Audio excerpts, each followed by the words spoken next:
Shalom, shalom, everybody from wherever in the world you are watching the Israel Brief from. Why don't you pop it in the comments? Let's see where our community hails from. As always, I'm Rolene Marks. This is the Israel Brief, where we meet every Monday to Thursday to take a look at those top stories making the headlines in Israel. As always, the Israel Brief is brought to you in partnership with these guys, Lay of the Land. Now, I know that we have some viewers who send me other stories that involve Israel or goings on around Israel, but we take a look at the top stories making the headlines in Israel. So just to clear that up. And stay tuned, because I'm going to introduce a new insert into the show. So stay tuned for that. And it's going to be interactive.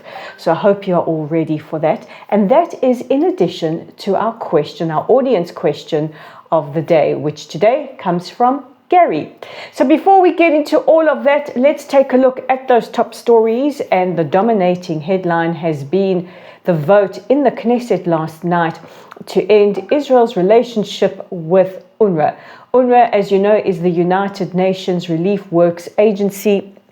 We have been speaking about UNRWA a lot during the last now 389 days of this war. And UNRWA has been a problem even prior to the 7th of October. We've spoken about how they are responsible for incitement in their textbooks and creating this never-ending cycle of terror, and also creating the eternal refugee status for the Palestinian people instead of looking for a solution, a peaceful solution.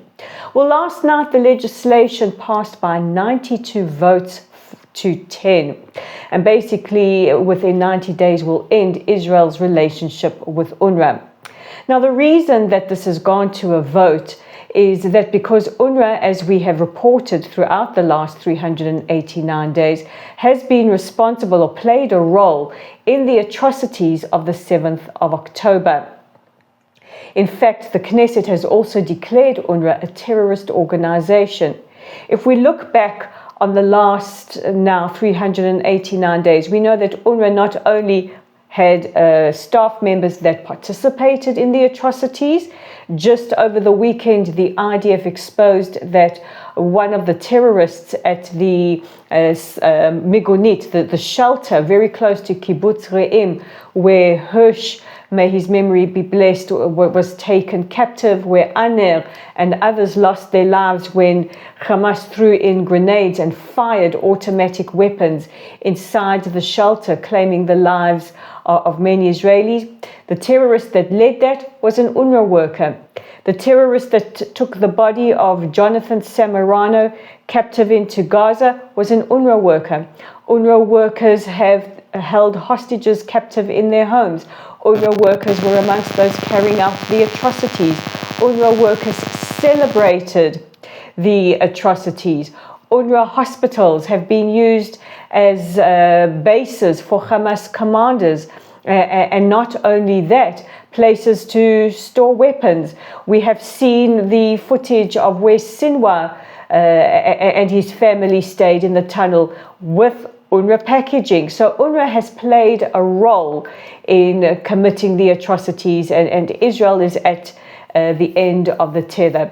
Now, taking to the social media platform X, Prime Minister Netanyahu tweeted out that Israel is ready to work with our international partners to facilitate and distribute aid in a way that does not compromise our security.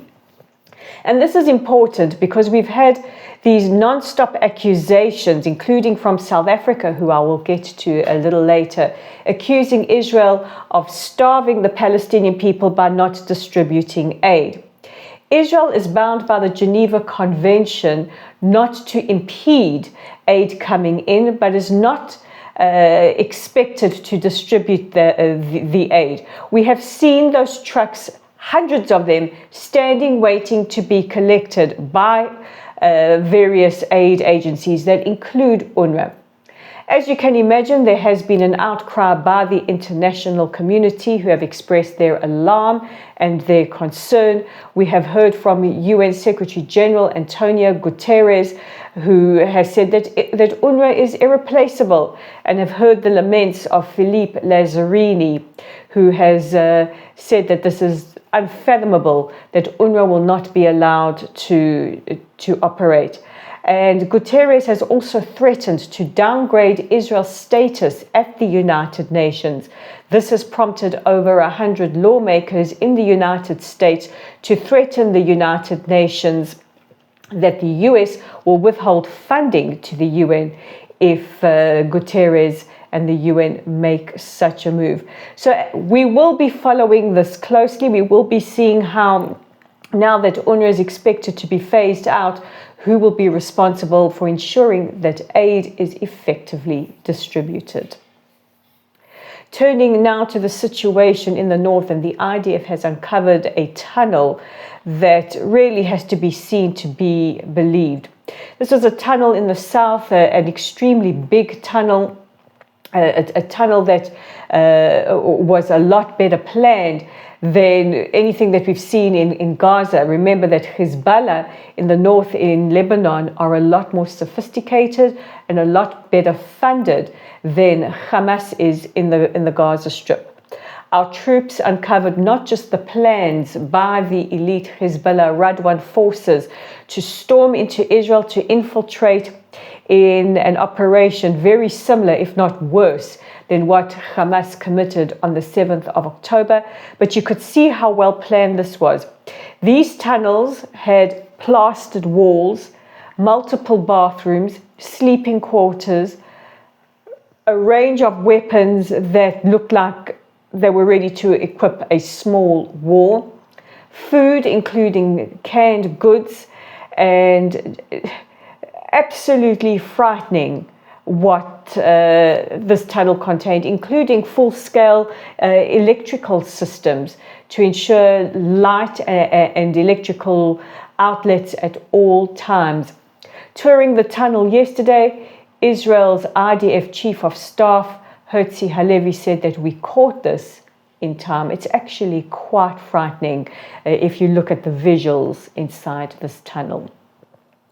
We now go to the International Court of Justice, where South Africa yesterday met its deadline and filed a 750-page document where they claim and show evidence of Israel's alleged genocide. Remember, last year, South Africa brought these claims of genocide against Israel at the ICJ. This took place in December. Now, I'm going to get on my soapbox. You guys know I like to jump on my soapbox every now and then. I'm not a legal expert, I'm a journalist, but to have a case ready within 2 months sounds a little bit suspicious to me. And we know that many are very suspicious of South Africa's motives, given that the then Foreign Minister of South Africa, Naledi Pandor, managed to phone the late Ismail Haniyeh within hours of the attack happening to express solidarity with the Palestinian people, and then hightailed it to Iran. And just mysteriously, a lot of the debt incurred by the then ruling ANC seemed to vanish. Well, South Africa's claim is supported by countries like Bolivia, who has its own horrific human rights abuse record, and Turkey. Over the weekend, Turkish forces conducted airstrikes on northern Syria, killing tens of thousands of Kurds, including children.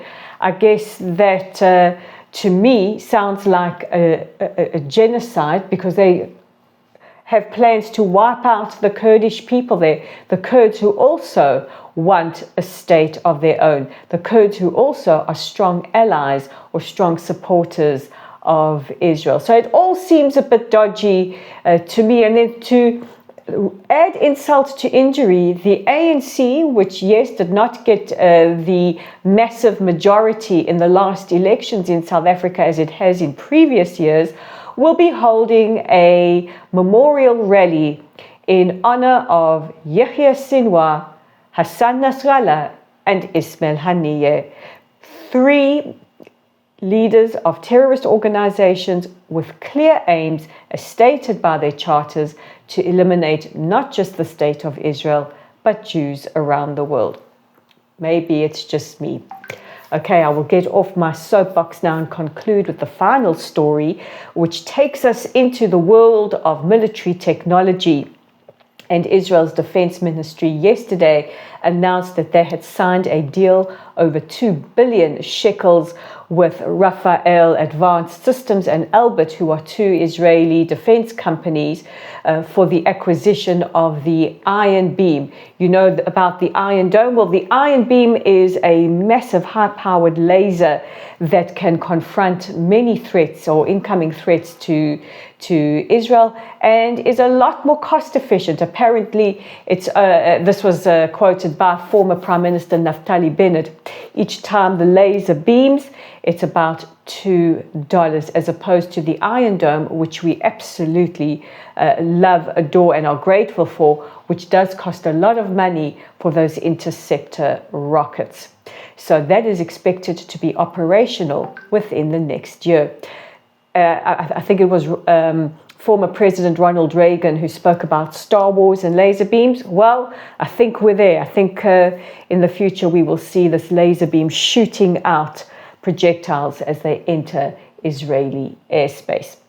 So now for the audience question of the day, and it comes from Gary Sachs, who says, how come Egypt can negotiate a hostage deal? Are there hostages in Egypt? Great question, Gary. Thank you for that. Well, first of all, Egypt has historically always played a role in negotiations between Israel and Hamas. Now, we don't think that there are hostages in Egypt, at least if there are theories about that, it hasn't been put into the public domain. But Egypt has been a brokering party throughout the negotiation process. They seem to be able to get to Hamas or communicate with Hamas and are a peace partner of Israel. So that explains why Egypt is part of this whole negotiation package. Israelis, as much as Qatar is playing a role, we don't hold much faith in the Qataris, given their record of funding extremely anti-Israel propaganda and rhetoric and their stance on Israel. So the Egyptians, for Israelis and certainly for the Israeli officials, is a more trusted partner. So I hope that answers that question. And now onto something that I want to introduce. I want to introduce a slot which I will do once a week on a Thursday called Mensch and Moron of the Week. So here's what I want to do.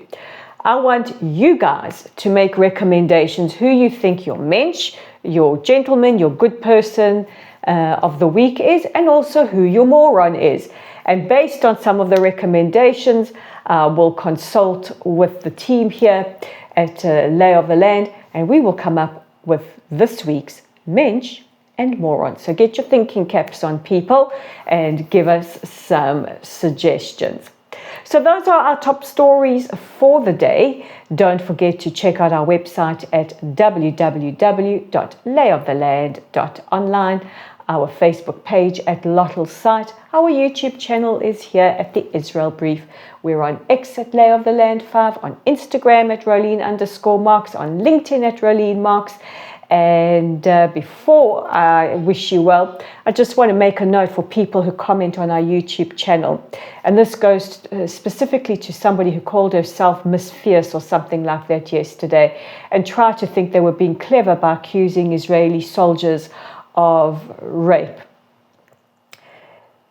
We will not stand for ludicrous, anti-Semitic, Israelophobic comments.